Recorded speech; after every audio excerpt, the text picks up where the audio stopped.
Welcome to the jewel of Norwell, the North River.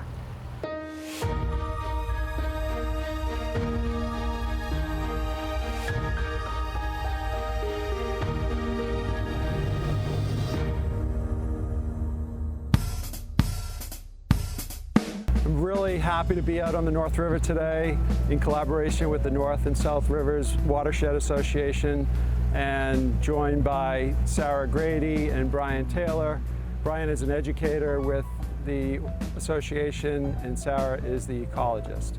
And they're going to help us with the tour today and show everybody why the North River is such a jewel to Norwell.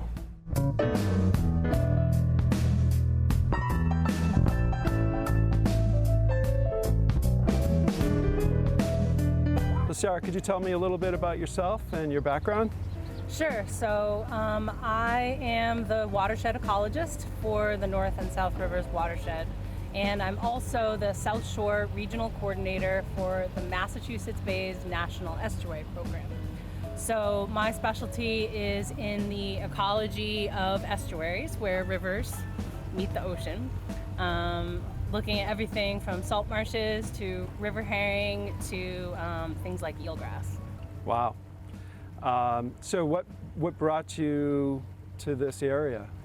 My family has had a summer house in Marshfield since I was a baby, and I actually worked as an intern for the North and South Rivers Watershed Association in 1998 when I was in college, running a water quality monitoring program. And when I was finishing my PhD, I called to see if they knew anyone who had a job, and they had a job, so I've been working for the NSRWA since 2005. That's great. Obviously, I love your sunglasses, I just wanted to say that. And somebody told me that you swam 7 miles the other day in the Great River Race, which is amazing in itself. What's your passion? Obviously, you must have a passion for this because you've been drawn to it your whole life. I mean, I wanted to be some sort of marine or coastal ecologist starting when I was about 7 years old. And I think a lot of it just has been curiosity about these places. I love being outside. I love being in the water, as evidenced by my swimming. And I really like learning how to identify everything and understand how everything works together, the actual ecology of these systems. Great. Well, thank you for doing this with us today. And Brian, could you give a little background on yourself? Yeah, absolutely. So my name is Brian Taylor. I'm the environmental educator with the North and South Rivers Watershed Association, and I've been working here since the end of 2018, so I'm still relatively new as a staff member on the team. But my background is in education. I went to school in Michigan and graduated with a Bachelor of Science in Education. And I taught in a public school system for a little while and really enjoyed it, and really considered staying on board. However, I am such an outdoorsy person. I mean, look at me. But I just, my natural place is outside, so what better of a way to combine my passions of being outdoors and in the environment and nature with my background and training as a professional teacher. What better of a way to combine those talents and passions than to be with this organization out at a place like this, educating people about their watershed and the world around them that they may not even know. Something so special like the North River being in their backyard, and especially working with kids and adults alike, teaching them about their watershed and their ecology, and just having them enjoy their time outdoors. So. Well, thanks, Brian and Sarah. This is obviously, I love being in the presence of people that love what they do, and it really shows, and to be in the presence of really smart people too. Brian and I make a really great team because he has a lot more experience in how to translate things for the public and for students, and I am bringing a lot of the local knowledge. So often when we go out and work together, I will have things that I would say, and then Brian will convert them into a much more accessible version of whatever I had to say. It's great for me too because Sarah is such a wealth of information of this area. I mean, she's basically a walking encyclopedia for me to really acclimate myself to the environment around us and the ecology of this area and of the watershed. So I am very much the student when I'm around her, and she puts the facts to me in a way that I could explain it to the students around us. So it's really a great team, and it's wonderful for me to be able to work with her as we do things like this. So I'm curious about your organization and what you provide to the local residents and members as well. Could you speak about that a little bit? Absolutely. So the North and South Rivers Watershed Association started nearly 50 years ago in 1970, all in the hopes of preserving and protecting this wonderful resource that we have here. And the organization offers many events and programs, educational programs to the community, all helping to raise awareness of what they have, and as well as empowering people to know that they all can make a difference in helping protect this area that we have here, all the animals along with it, as well as protecting our what I would consider one of our most valuable resources, that being water. So through our members and through the support of the community, we have the ability to make a difference in protecting our waters, both for recreation and for survival, as well as the land and the animals that come along with it. So we offer educational programs. We're in a lot of the local schools, working with students, educating them about their watershed and their communities and what they can do to help preserve and protect it, as well as offering things like chartered pontoon trips or canoe trips as well. We have a few coming up, so always be sure to check out the North and South Rivers Watershed Association event page, nsrwa.org/events, to see what is upcoming, because there are a lot of really fun programs, both inside or outdoors, to educate you or inform you or to just go out on the river and enjoy, because we really want to encourage people to go out and explore the North and South Rivers or areas in their watershed, because just by going out there might spark that little bit of interest in wanting to preserve and protect, or maybe even doing a little something to help make sure that we have this for now and for the future. I know you had the Great River Race last weekend, and that's always a well-attended event. Gives an opportunity for people that haven't been out on the river before. Maybe just talk a little bit about why that's such a popular event. Well, the Great River Race has been a very popular event for a number of years. I believe it was the 29th this year, and we had such an amazing turnout. It's a really great event both for people who are competitive as well as just want to go out as a family and have a good time. So as long as you keep moving, we'll make it down the river, and it's about 7.5 miles roughly, taking close to an hour, or in my case it's about 2 hours to get through. And but really you see the heart of the river, most of it, its entirety, and it's just a really fun way to get out there and meet people and really enjoy a time on the river. You see a lot of diverse areas as you go through as well. So I'm curious how people can become a member of your association and learn more about it. Yeah, absolutely. So we have just recently launched a new website, exploresouthshore.org, and there is an amazing resource for people looking to explore the North and South Rivers watershed region. So there we have information about a lot of the local access points to the rivers or points of interest, as well as historical sites as well. So it's a really a real wealth of information for people to familiarize themselves with the points of interest within their communities. And if someone were looking to be a member, we are always encouraging that. There on exploresouthshore.org or nsrwa.org, you can find an easy way to just click and become a member, or give us a call as well. In addition to the Explore South Shore website, we're also going to be coming out with a new guide map that will correspond to those access points. We've had guide maps that are very popular for many, many years. And it shows all of the different natural properties, access points, places to go fishing, as well as other points of watershed interest, like where we have fish runs. Well, thank you, and let's show you the river.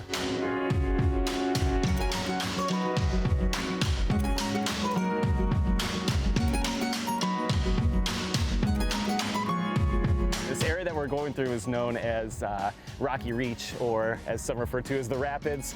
As the river really narrows here, it's very rocky on both sides, so it really channels the water through here. As you can see, the swells, and as the current is going through, it really churns it up and can make for, you know, a challenge if you're in like a canoe or something like that. But as we can see, that water is rolling through nicely. So as we round the corner here, we have the Second Herring Brook, which is one of the major tributaries to the North River. There are 3 herring brooks that come into the North River, the first, the second, and the third, 2 of which are in Norwell. The second, which runs through the Norris Reservation, and Third Herring Brook, which runs between Norwell and Hanover. So our herring brooks, tributaries to the North River, are all potential habitat for migratory fish like river herring. So we know that we have river herring that come up into the Third Herring Brook, as well as the Second Herring Brook and the First Herring Brook. And river herring are very important because they are the primary food source for many of our other favorite fish that live in the estuary and out in the ocean, like bluefish and striped bass, as well as birds like osprey and egrets. And they're really supporting the food web in the estuary.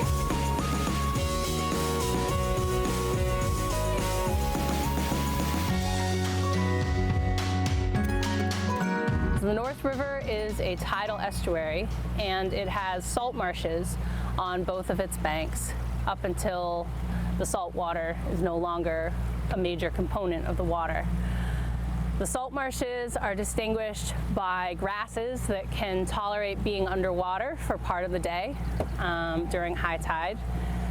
What we call the low marsh has a tall, thicker grass called salt marsh cordgrass, and then the higher marsh that isn't submerged as often has a thinner grass, which is called salt marsh hay. And it actually was harvested for use as hay. You know, it's such a vast expanse of salt marsh. It's really, you know, remarkable the amount of wildlife that's in there. And not only is it a great habitat, it's a very protected, plentiful food source, and just a really amazing place to be and explore and to see the local wildlife around here. But you have to look carefully because everything can be very well camouflaged.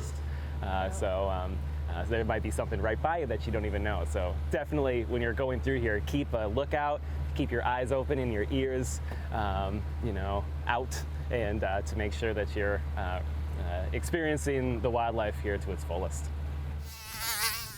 But of course, yes, the mosquitoes and the flies can be annoying, but regardless of that, they are still a really valuable you know, part of life within this whole ecosystem, a really foundation to the food web as a whole. So if, of course, we got rid of all of our flies and mosquitoes, we would start to see a real problem and a collapse within our own food web, which then we are also in. We're still part of it, which, you know, sometimes we seem to forget.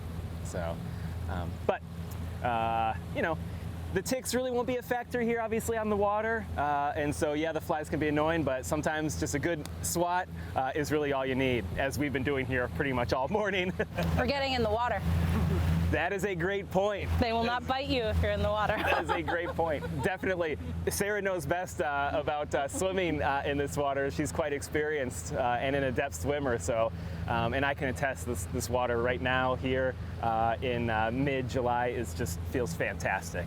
So definitely, if you have the opportunity, there's many areas to access the water here in Norwell. So take full advantage and go check it out. Even if it may be a tad chilly, it'll still feel great and be a great experience.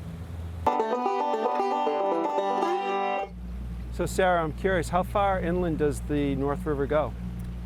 The North River is 12 miles from the mouth to what we call the crotch, which is where the Herring Brook comes out of Pembroke and the Indian Head River comes out of Hanover. And it is tidal all the way up to that point and quite a distance beyond. And we actually have a unique habitat up there, which is tidal freshwater marsh, where we still see the water go up and down with the tides, but the salt is no longer a big component of the water. Wow. So in your opinion, what is the best thing that people can do to protect this local resource? There are a few things that people can do. We regularly test the rivers for bacteria during the summer, comparing it to swimming standards as well as shellfishing standards. And we know that when it rains more, that we see higher bacteria in the rivers. And that's a function of stormwater runoff. So doing things like picking up after your pets can help reduce the amount of bacteria that goes into the river. The river's water quality is also affected by how you maintain your lawn. So putting things like fertilizers on your lawn that may drain into the river would have an effect on the salt marsh and also on the growth of algae in the river.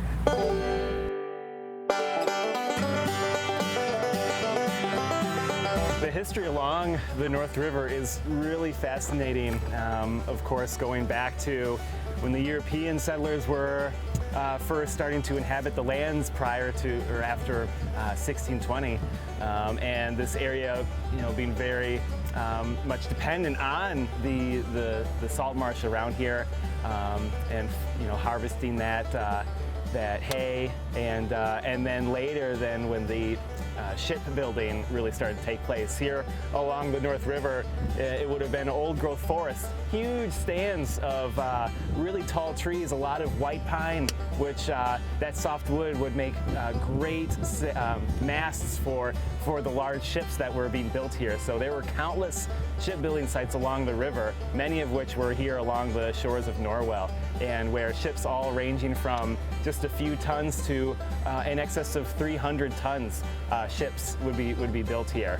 But going even before that, this area was inhabited by both the Wampanoag and the Narragansett Native American tribes were very common along the South Shore, and they, of course, would utilize this river for transportation as well as the natural resources that would come through here, whether that be the herring or the travel that they could go about on the river, being before roads and railways and things like that. The river was definitely a major way of transportation for the early settlers and the Native Americans that lived along its banks. So we've seen some signs for the shipyards along the North River, and Brian, maybe you can speak to the signs that are now being redone because the other ones were quite old. Yeah, absolutely. We really have been enjoying wonderful signage for the shipbuilding and historical sites along the way, especially along the banks of the North River in Norwell. Thanks to the work of the Norwell Historical Society, they have been improving and redoing the signs, which is no easy task, to say the least, but just another great way to get out and enjoy the river and see the history that this river has to offer. So between 1678 and 1871, over 1,000 ships were built on the North River, between 30 tons and 470 tons. And there were some famous ships that were built here, the Bedford, the Brig Beaver, and the Columbia. And the Bedford was the first ship that had the U.S. flag on it when it was in Europe. So that's a real famous ship. The Brig Beaver was also in the Tea Party, and the Columbia, which is one of the more famous ones, it was the first ship to circumnavigate the globe under the U.S. flag. It was also the ship that discovered the Columbia River in Washington. So we're here at the Norris Reservation on the banks of the North River, and guys, can you tell me a little bit more about this property? Yeah, the North Reservation is a wonderful place to visit within the town of Norwell. It has more than a half mile of river frontage, and it's about 129 acre parcel here in Norwell, and it is owned by the trustees of reservation. Mrs. Eleanor Norris donated the original parcel back in 1970, and it has been expanded a couple times since, once in 1992 by a gift of land from the McMullen family, and then again in 2000 with a gift of land from the Gordon family. And so I believe Sarah has already spoken about the second Herring Brook. Right, so the main water body that flows through the trustees' property at the Norris Reservation is the second Herring Brook. And it's one of 3 herring brooks that are tributaries to the North River. So when you go into the park, there are lots of beautiful trails that go through the woods, but also go along the stream. And there's a big pond there that you can check out, lots of wildlife. I definitely recommend the boardwalk trail that goes down along the side of the river and then goes across at the Gordon Pond Dam. So I was fortunate to meet Eleanor Norris. She was a beautiful woman, and she did such a great thing by her and her husband gifting this property to the community and to have people enjoy it for generations. And so if you haven't been down here, I highly recommend that you walk the trails at Norris Reservation, get out on the North River, and enjoy this beautiful natural resource.